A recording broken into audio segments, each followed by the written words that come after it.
ഒരു സമൂഹത്തിൻ്റെ ചരിത്രം രേഖപ്പെടുത്തുന്നതും അത് അടയാളപ്പെടുത്തുന്നതും വരും തലമുറയോട് ജീവിക്കുന്ന സമൂഹം ചെയ്യുന്ന ഒരു ബാധ്യതയാണ്. ആ പുഷ്കലമായൊരു ബാധ്യതയാണ് CSCO ഏറ്റെടുത്തത്. 65 വർഷങ്ങൾക്ക് മുമ്പ് തെക്കേപ്പുറത്ത് നടമാടിയിരുന്ന വിവാഹത്തിൻ്റെ രീതികളും അതിൻ്റെ ചടങ്ങുകളുമൊക്കെ ദൃശ്യാവിഷ്കരിച്ച് വരും തലമുറക്ക് കാണിച്ചു കൊടുക്കുവാനും അത് ഒരു ചരിത്രത്തിലെ അടയാളപ്പെടുത്തലാക്കുവാനും CSCO തീരുമാനിക്കുകയും ആ രീതിയിൽ ഒരു സംവിധാനം ഏർപ്പെടുത്തുകയും ചെയ്തതാണ് തെക്കേപ്പുറം കിസ്സ.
നൂറ് കൊല്ലങ്ങൾക്ക് മുമ്പാണ് കാറ്റു നിറഞ്ഞു വീർത്ത 10 തികഞ്ഞ പള്ളകളെ ഓർമ്മിപ്പിക്കുന്ന പായകളോടുകൂടി അറബി രാജ്യങ്ങളിൽ നിന്നും ബക്കലകൾ വരുന്നു പോകുന്നു, പിന്നെയും വരുന്നു.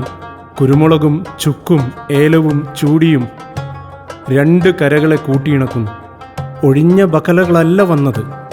ഈത്തപ്പഴം, അത്തർ, അമ്പർ, വൈരക്കല്ലുകൾ എന്തൊക്കെ ഇങ്ങോട്ട് വന്നു. ഒരിക്കലവർ ഒരു വേദവും ജീവിത ദർശനവും കൊണ്ടുവരുന്നു. 4 ഭാഗത്തു നിന്നും ഒഴുകി വന്നതിനെയൊക്കെ ഉൾക്കൊണ്ട് ഇക്കരയ്ക്ക് അതും വളക്കൂറായി മാറുന്നു. അറബിക്കടലും കല്ലായിപ്പുഴയും പടിഞ്ഞാറും തെക്കും അതിർത്തി. കിഴക്ക് അതിരായി റെയിൽപാളം നീണ്ടു നിവർന്നു കിടക്കുന്നു. വടക്ക് കേളികേട്ട മലഞ്ചരക്ക് വ്യാപാര കേന്ദ്രം വലിയങ്ങാടി. ഭൂഗോളത്തിൻ്റെ ഈ ചെറിയ കീറിനെയാണ് തെക്കേപ്പുറം എന്ന് വിളിക്കുന്നത്. കോയമാരുടെ ലോകമാണിത്. പടിപ്പുരയും പടാപ്പുറവും കൊട്ടിലുകളുമുള്ള വലിയ മാളികപ്പുരകൾ. കൊട്ടിലുകൾക്കിടയിൽ അകത്തേക്ക് കടക്കുന്ന വാതിൽക്കൽ ചിത്രപ്പണികളുള്ള ശീലയുടെയോ ചാക്കിൻ്റെയോ വിരി തൂങ്ങിക്കിടക്കുന്നു. എല്ലാം ആ വിരിക്കുള്ളിലാണ്. കാച്ചിയൊടുത്ത് ഷാർഖാൻ്റെയും ഡക്കാമൽമലിൻ്റെയും ഉറ പോലത്തെ ഇടുങ്ങിയതും കഴുത്തിനും കൈകൾക്കും അരിമപ്പണി ചെയ്തതുമായ കുപ്പായവും തലയിൽ കസവ് കരയുള്ള കാച്ചിത്തട്ടവുമിട്ട് മേൽക്കാതുകളിൽ നിറയെ പൊൻചിറ്റുകളും പൂപ്പൊതയിൽ മണിക്കാതിലുകളും തൂക്കി കഴുത്തിൽ തണ്ടുറുക്കോ കാറക്കല്ലോ കെട്ടി 2 കൈകളിലും 7 വീതം ഒറ്റവളകളും ഓരോന്ന് വീതം അരിക്കൊത്തുമിട്ട് പുരക്കകത്ത് മെതിയടിപ്പുറത്തും ചെരിപ്പിട്ടും നടക്കുകയും കലപില വർത്തമാനം പറയുകയും ചെയ്യുന്ന ബീവിമാർ ആ വിരിക്കകത്തുണ്ട്. പുതുമകൾ നിറഞ്ഞ കോയമാർ എന്ന ഈ വിഭാഗം എങ്ങനെയുണ്ടായി? അറബികൾക്കും ഇറാനികൾക്കും മുഹമ്മദ് നബി ജനിക്കുന്നതിനും എത്രയോ മുൻപ് കേരളക്കരയുമായി ബന്ധമുണ്ടല്ലോ. നബിയുടെ കാലശേഷം മാലിക് ബിൻ ദീനാറും 12 പണ്ഡിതന്മാരും ഇസ്ലാം പരത്താൻ കൊടുങ്ങല്ലൂരിലെത്തുന്നു. പലയിടത്തും പള്ളികൾ സ്ഥാപിക്കുന്നു. കോഴിക്കോടിന് തെക്ക് ചാലിയം വരെ എത്തുന്നു. നാട്ടുകാരിൽ മതപരിവർത്തനം നടക്കുന്നു. മാപ്പിളമാർ എന്ന സമുദായമുണ്ടാകുന്നു. ഇവിടെ അറബിയും ഇറാനിയും തുർക്കിയുമെല്ലാം കച്ചവടത്തിന് വന്നിരുന്നതാണ്. മസ്കറ്റ്, ബഹ്റൈൻ, ഹദറമൗത്ത് ഇവിടങ്ങളിൽ നിന്നുള്ള കച്ചവടക്കാർ ഇവിടെ സ്ഥിരതാമസമാക്കിയവരിൽ പെടുന്നു. വ്യാപാരത്തിൻ്റെ നടത്തിപ്പുകാരായ കോഴിക്കോട്ടെ മാപ്പിളമാരെ സാമൂതിരിമാർ ശ്രേഷ്ഠർ എന്ന അർത്ഥത്തിൽ ഖോജ എന്ന പേർഷ്യൻ പേരിൽ ബഹുമാനിച്ചു വിളിച്ചതാകാം പിന്നീട് കോയ ആയിത്തീർന്നത്. സംസ്കാര സവിശേഷതകളാൽ സമ്പന്നമാണ് തെക്കേപ്പുറം. ആചാരങ്ങൾ, മര്യാദകൾ, ജീവിത വീക്ഷണം എന്നിവയിലെല്ലാം ഇതര സമൂഹങ്ങളിൽ നിന്ന് വേറിട്ട് നിൽക്കുന്നു. ഏത് സമൂഹത്തെയും പോലെ വിവാഹത്തിലും കുടുംബജീവിതത്തിലുമാണ് സംസ്കാര വൈജാത്യം നിറഞ്ഞു നിൽക്കുന്നത്. മരുമക്കത്തായത്തിൻ്റെയും മക്കത്തായത്തിൻ്റെയും പ്രത്യേകതകൾ സവിശേഷമായി സമന്വയിക്കുന്ന ഭദ്രമായ കുടുംബ സംവിധാനമാണ് ഇവിടുത്തേത്. പ്രായം ചെന്നവർക്ക് സംരക്ഷണവും കുഞ്ഞുങ്ങൾക്ക് സ്നേഹപരിചരണവും വാരിക്കോരി നൽകുന്ന ഒരിടം. 2 കുടുംബങ്ങളിലെ കാരണവന്മാർ ചേർന്ന് ചർച്ച ചെയ്യുന്നതോടെ വിവാഹത്തിൻ്റെ പ്രാരംഭമായി. അന്ന് ഉള്ളൊരു പ്രത്യേകത, അന്ന് ആൺകുട്ടികൾ ഇന്നത്തെ പോലെ 28-29 വയസ്സൊന്നാവില്ല കല്യാണം കഴിക്കാൻ. കോളേജിൽ പഠിക്കുന്ന കാലത്ത് കുട്ടിയൊക്കെ മിക്കവാറും ഉറക്കും. പിയാപ്പിളന്മാരെ നിശ്ചയിക്കൽ ബാപ്പ അല്ലെങ്കിൽ മൂത്ത ജ്യേഷ്ഠന് അത് കുട്ടി പെണ്ണ് 7 8 ക്ലാസ്സിൽ പഠിക്കണ്ടാവുള്ളൂ. അപ്പോഴാണ് നിശ്ചയിക്കുക. അപ്പം ബാപ്പ പറയും, എന്നാൽ അനക്കാനിങ്ങനെ ഒരു പെണ്ണിനെ ഉറപ്പിച്ചിട്ടുണ്ട്, അങ്ങനെ ആക്കണം. ആ പെണ്ണിനെ നമ്മൾ കണ്ടിട്ടുണ്ടാവില്ല, നമുക്കറിയില്ല.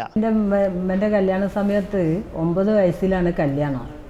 അന്ന് മദ്രസയിൽ ഒന്നും പോക്കൊന്നും ഇല്ലല്ലോ, വീട്ടിൽ തന്നെ മുല്ലച്ചിനെ വെച്ചിട്ട് പഠിപ്പിക്കലാണ്. അപ്പോൾ അങ്ങനെ 9 വയസ്സിൽ കല്യാണം കഴിഞ്ഞിട്ട് പിന്നെ വെള്ളിയാഴ്ച രാവും തിങ്കളാഴ്ച രാവും മാത്രമേ പിയാപ്പന്മാർ വരുള്ളൂ. അന്നേരം ഓടിയിട്ട് വലിയമ്മൻ്റെ ബാക്കിൽ കയറി കിടക്കും, പോവില്ല, പേടിയായിട്ട്. അങ്ങനെയുള്ളൊരു കാലഘട്ടമായിരുന്നു പണ്ടുള്ള കാലത്തുള്ള കല്യാണങ്ങളൊക്കെ. ചെറുക്കനും പെണ്ണും കാണുക വിവാഹത്തിൻ്റെ ആദ്യ രാത്രിയിലായിരിക്കും. പുതിയാപ്പിള എന്ന വിളി ഇവിടുത്തെ മാത്രം സവിശേഷ നാമമാണ്. ജീവിതകാലം മുഴുവൻ പുതിയാപ്പിള ആയിരിക്കാൻ ഇവിടെ കഴിയൂ. മരിച്ചു മണ്ണടിഞ്ഞാലും ഇത് പുതിയാപ്പിളയുടെ ഖബർ എന്നേ പറയൂ.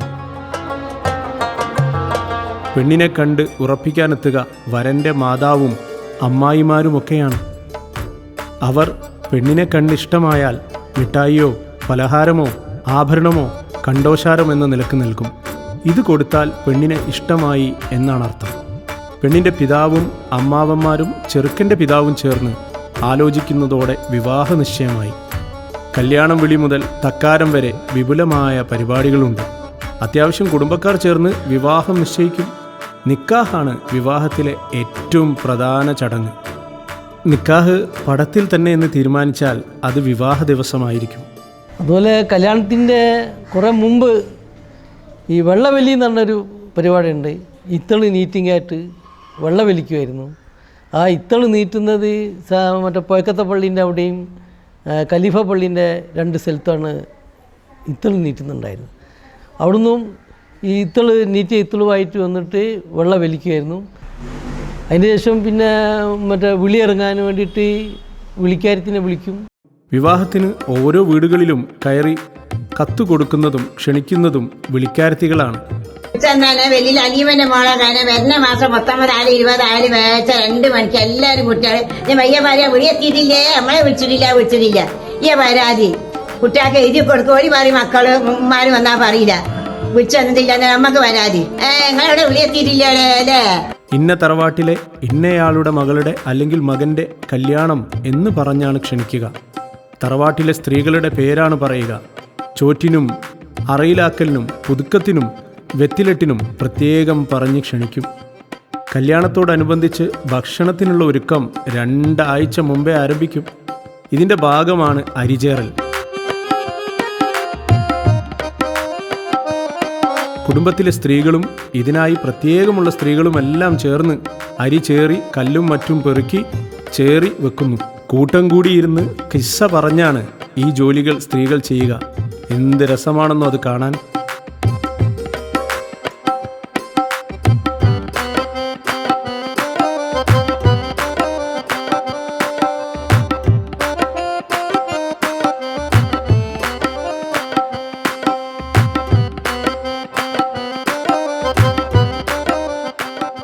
കല്യാണത്തലേന്നാണ് വെറ്റിലേട്ട്. വിവാഹത്തിന് വരുന്നവരെയെല്ലാം സ്വീകരിക്കുന്നത് വെറ്റിലയും അടക്കയും പുകലയുമെല്ലാം ചേർത്ത ചെറിയ കെട്ടുകൊടുത്താണ്. കല്യാണ വീട്ടിലേക്ക് കടന്നു വരുമ്പോൾ തന്നെ ഈ പൊതി നൽകും. ഇതിനായി ചെറിയ കെട്ടുകൾ തയ്യാറാക്കുന്നതിനാണ് വെറ്റിലെട്ട് എന്ന് പറയുന്നത്.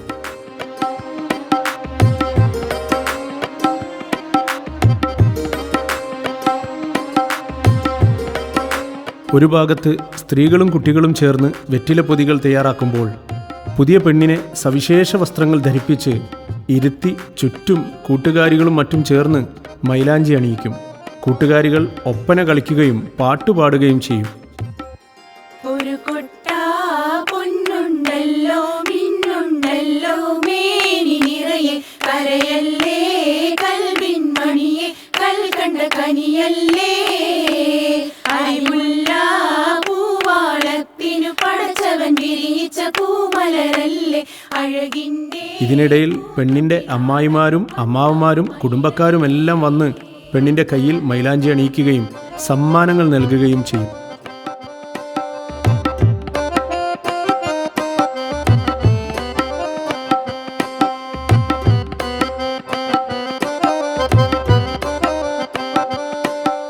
വിവാഹ ദിവസം വരനെ തേടി വധുവിൻ്റെ വീട്ടിൽ നിന്ന് ചെറുബാല്യക്കാർ തേടിപ്പോകും. വരൻ വിവാഹ വസ്ത്രങ്ങൾ അണിഞ്ഞ് പിതാവിൻ്റെയും കാരണവന്മാരുടെയും അനുഗ്രഹവും സമ്മതവും വാങ്ങി വീട്ടിൽ നിന്ന് ഇറങ്ങുന്നു. കൂട്ടുകാരാണ് വരനെ വിവാഹ വസ്ത്രങ്ങൾ അണിയിക്കുന്നത്. അങ്കർക്ക, തൊപ്പി തുടങ്ങിയവയാണ് വരൻ്റെ വിവാഹ വസ്ത്രം. നമ്മളെ ചെറുപ്പത്തിൽ, അതായത് മുൻകാലങ്ങളിൽ എല്ലാ വിവാഹവും വീട്ടിൽ വെച്ച് തന്നെയായിരുന്നു, തറവാട് വീടുകളിൽ വെച്ച് തന്നെ. അതിനുള്ള എല്ലാ സൗകര്യങ്ങളും അന്നുണ്ടായിരുന്നു. കാരണം ഏത് തറവാട് വീടെടുത്തു കഴിഞ്ഞാലും അതിൻ്റേതായ വലിയൊരു മുറ്റമുണ്ടായിരുന്നു. വീട്ടിൻ്റെ 2 ഭാഗവും സ്ഥലം ഉണ്ടാവും, വടക്കും തെക്കും സ്ഥലം ഉണ്ടാവും. അത്ര തന്നെ പിന്നിലും ഉണ്ടാവും. ഇന്നതെല്ലാം പല കൺസ്ട്രക്ഷൻ ബിൽഡിങ്ങും വന്നതിനെ കൊണ്ട് ഇല്ലാതായതാണ്. അപ്പോൾ ആ കാലങ്ങളിലൊന്നും ഇങ്ങനെ കല്യാണ മണ്ഡപം ഹാളുകളിലൊന്നും കല്യാണം നടത്താറില്ല, വീട് മുറ്റത്ത് തന്നെയാണ്. പെണ്ണിൻ്റെ വീട്ടിലെ കൊട്ടിലിൽ നിക്കാഹിനുള്ള ഒരുക്കം പൂർത്തിയായി കാണും. വധുവിൻ്റെ വീട്ടിലെത്തുന്ന പുതിയാപ്പിളയെയും സംഘത്തെയും വധുവിൻ്റെ പിതാവും അമ്മാവന്മാരും മറ്റും ചേർന്ന് സ്വീകരിക്കുന്നു. കൈമുട്ടിയും പാട്ടുപാടിയുമാണ് സ്വീകരിക്കുന്നത്. തുടർന്ന് കൊട്ടിലിലെ വിരിപ്പിലേക്ക് ആനയിക്കുന്നു. നീണ്ട കോലായിൽ നിന്ന് അകത്തേക്ക് കടക്കുന്ന ഭാഗമാണ് കൊട്ടിൽ. ഇരിക്കാൻ പാകത്തിൽ ഉയർന്ന ഇവിടേക്ക് കോലായിൽ നിന്ന് പ്രത്യേകം കാഴ്ചയുണ്ടാകും. ലളിതമായ ചടങ്ങാണ് നിക്കാഹ്. ഖാളിയുടെ ഇരുഭാഗത്തുമായി വധുവിൻ്റെ പിതാവും വരനും ഇരിക്കുന്നു.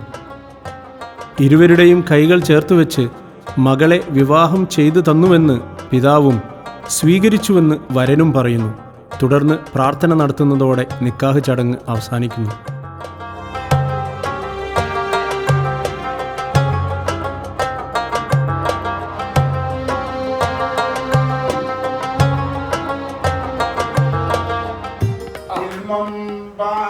മുളങ്ങി തടി തുളങ്ങി കണ്ട നീര താലങ്കുമെങ്കും പൊങ്കിലെങ്കും തൊങ്കനൂറ നൂറാറ്റൽ മുഹമ്മദ് നബി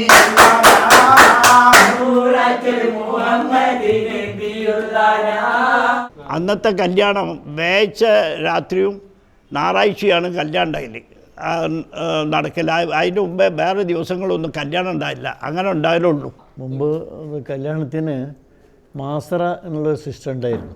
ടേബിളൊന്നുമല്ല, മാസറാണ് ഇടാറ്. അപ്പോൾ അതിൽ ഈ ഭാഗത്തിൻ്റെ മൂപ്പന്മാർ വരും. അത് 2 ഭാഗം ഉണ്ടായിരുന്നു.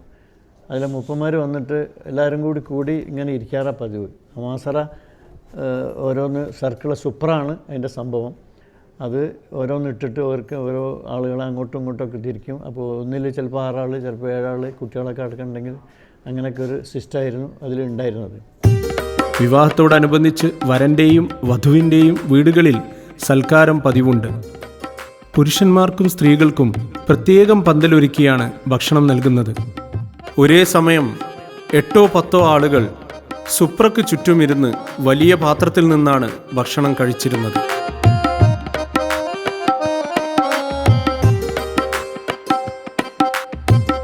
ആ കല്യാണം എപ്പോഴെങ്കിലും ഒരിക്കലും കിട്ടുന്ന കല്യാണമാകുമ്പോൾ എല്ലാവർക്കും അതൊരു സന്തോഷമാണ്. ആ കല്യാണത്തിനെ നമുക്ക് അങ്ങനെയുള്ളൊരു നല്ലൊരു രുചികരമായിട്ടുള്ള ഭക്ഷണം കിട്ടാറുള്ളൂ.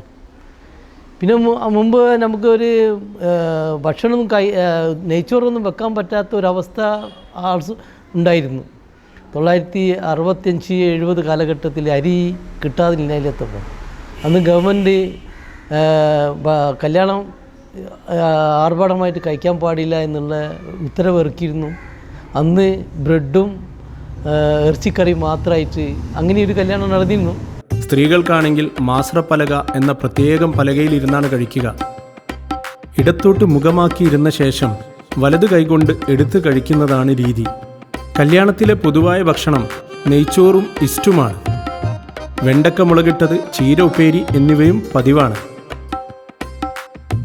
മാത്രമല്ല സിഗരറ്റ് കൊടുക്കുന്നൊരു പരിപാടി ഉണ്ടായിരുന്നു. ഇന്നതൊന്നും ആലോചിക്കാൻ വയ്യ. എല്ലാവർക്കും സിഗരറ്റ് ടിന്നിൽ ആക്കിയിട്ട് ഇങ്ങനെ കാണിക്കും. അപ്പോൾ ഓരോരുത്തർ ചിലവരെടുക്കും, ചിലവർ എടുക്കാൻ മടിക്കും. അങ്ങനെയൊക്കെ ഉള്ളൊരു ഇതായിരുന്നു. പിന്നെ ഞായറാഴ്ച നടക്കുന്ന കല്യാണത്തിൻ്റെ മൂടമ്പണം എന്നറിയും. അതായത് പുതിയാപ്പിള വീട്ടിൽ കൂടൽ അടുത്ത വ്യാഴാഴ്ച രാത്രിയാണ്. അന്ന് അവിടെ ഒരു ഫംഗ്ഷനും ഉണ്ടാവും. അന്നത്തെ പതിവ് അതായിരുന്നു. വെളിച്ചും കാര്യമൊന്നും ഇല്ലാത്തൊരു കാലഘട്ടമാണ് അന്ന് വെച്ചാൽ ഈ വിളവാണ്, ട്യൂബൊന്നുമില്ല ഉടി. ഈ വിളവ് കത്തിച്ചിട്ടുള്ള കല്യാണമാണ്. പിന്നെ പ്യാപ്പിള പോകുമ്പോഴൊക്കെ ലാന്തർ കൊണ്ടുപോയിട്ടാണ് ആൾക്കാർ പ്യാപ്പിളിനെ വിളിക്കാൻ പോക്കും പുതുക്കം പോക്കും ഒക്കെ ലാന്തർ കത്തിച്ചിട്ടാണ്. അന്ന് നെരുത്തുമല വെളുക്ക് എന്ന് പറഞ്ഞാൽ കാലുമല ഉടങ്ങിയ ഒരു വെളിച്ചം ഉണ്ടാവും. ചെറിയ പാനൂസിൻ്റെ വെളിച്ചമാണ് ഉണ്ടായില്ല അന്ന് ലൈറ്റും ട്യൂബൊന്നും പോസ്റ്റുമല വരെ ഉണ്ടാവില്ല. അന്ന് പാനൂസ് കത്തിക്കല്ല, ഒരാൾ വന്നിട്ട് പാനൂസ് മോന്തിയാവുമ്പോൾ കത്തിച്ച് വെക്കലാണ്. അങ്ങനത്തെ കാലഘട്ടമാണ്. പിന്നെ കല്യാണം എന്ന് പറഞ്ഞാൽ പഴയ കല്യാണം എന്ന് പറഞ്ഞാൽ നല്ല ഹരാണ്. ആ കല്യാണം രാത്രിയാണ് അധികം ഉണ്ടാവുക, പകൽ അങ്ങനെ കല്യാണം ഉണ്ടാവില്ല. എന്നാൽ പിന്നെ കല്യാണത്തിന് പുതുക്കും കാര്യവും മാത്താവും ആണ് പിയോട്ടിക്ക് ഉടുപ്പിക്കൽ. പിന്നെ പുതുക്കം പോക്കും ഒക്കെ ആൾക്കാർ പോണോലും മാത്താവും കാര്യവും അതിനനുസരിച്ച റോണ്ട വെച്ച കുപ്പായവും ഒക്കെ ഇട്ടിട്ടാണ് ആൾക്കാർ പോക്ക്. പിന്നെ രണ്ടാമത്തെ പോക്ക് എന്ന് പറഞ്ഞാൽ മറുപുതുക്കാണ്. അതിന് ഇന്നത്തെ മാതിരി ഇരുത്തല്ല, അന്ന് മറുപുതുക്കാണ്. അതിന് ബംഗാള സാറാൻ്റെ പുതപ്പും കാച്ചിയും കുപ്പായവും തട്ടും ഒക്കെ ഇട്ടിട്ട് ആൾക്കാർ ബംഗാള സാറാൻ്റെ ചൊട്ടിയുള്ള പുതപ്പാണ് പുതുക്കൽ അന്ന്. അത് പൊതിച്ചിട്ടാണ് പോക്ക്. അതൊക്കെ കാണാൻ തന്നെ നല്ലൊരു പവറും ഹരവും അതിനും. രാത്രി പുതിയാപ്പിളക്കും കൂട്ടുകാർക്കും വധുവിൻ്റെ വീട്ടിലാണ് ഭക്ഷണം ഒരുക്കുന്നത്. ഇതിന് മൂടയും പണവും എന്ന് പറയുന്നു. ഈ സമയത്ത് നെയ്ച്ചോറും ഇസ്റ്റും പുറമെ ഒരുപാട് വിഭവങ്ങളും ഉണ്ടാകും.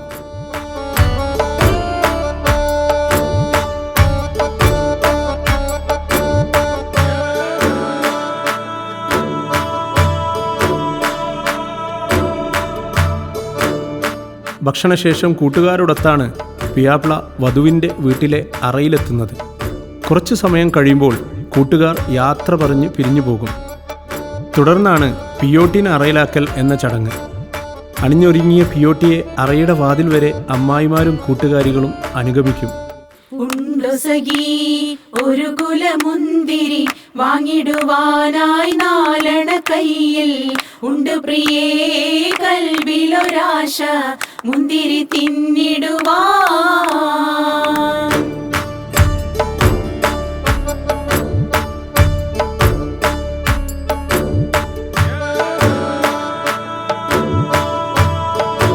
വിവാഹത്തിൻ്റെ പിറ്റേ ദിവസം രാവിലത്തെ ചായകുടി എന്ന ഒരു പരിപാടിയുണ്ട്. ഇതിനായി പിയാപ്പിളയും കൂട്ടുകാരും എത്തും. നേർമപ്പത്തിരി, ഗോതമ്പക്കഞ്ഞി, ഇറച്ചിക്കറി, കോഴി പൊരിച്ചത് തുടങ്ങി ധാരാളം വിഭവങ്ങൾ ചായകുടിയോടൊപ്പം ഉണ്ടാകും.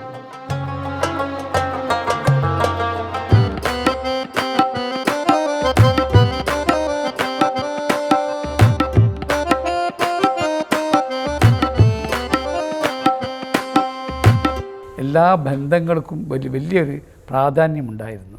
നല്ല ഐക്യങ്ങളും ഒക്കെ ഉണ്ടായിരുന്നു.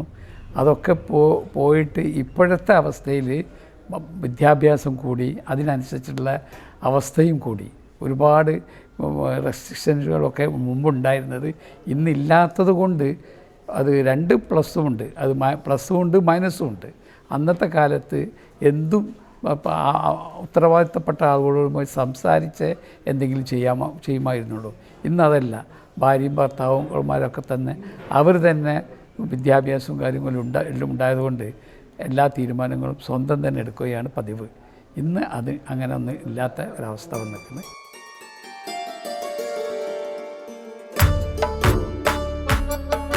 സംസ്കാരത്തിൻ്റെ അഴകടരുകൾ ചേർത്തുവെച്ചവയാണ് വിവാഹ ചടങ്ങുകൾ.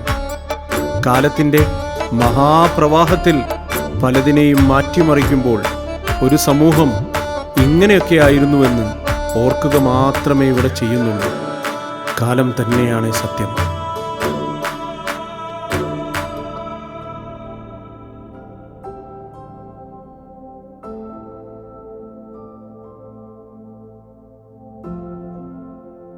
CSKയുടെ നേതൃത്വത്തിൽ പഴയകാല കല്യാണത്തിൻ്റെ ഒരു പുനരാവിഷ്കാരമാണ് ഇവിടെ നടത്തപ്പെട്ടിട്ടുള്ളത്. തീർച്ചയായും റിസർച്ച് പോലെയുള്ള കാര്യങ്ങൾക്ക് വേണ്ടി തയ്യാറാകുന്ന വിദ്യാർത്ഥികളെ സംബന്ധിച്ചിടത്തോളം ഇതൊരു മുതൽക്കൂട്ടാവും. അതുമായി സഹകരിച്ച എല്ലാ CSCO മെമ്പർമാർക്കും നാട്ടുകാർക്കും CSCO ജനറൽ സെക്രട്ടറിയിൽ പ്രത്യേകം നന്ദി രേഖപ്പെടുത്തുന്നു, കൃതജ്ഞത രേഖപ്പെടുത്തുന്നു.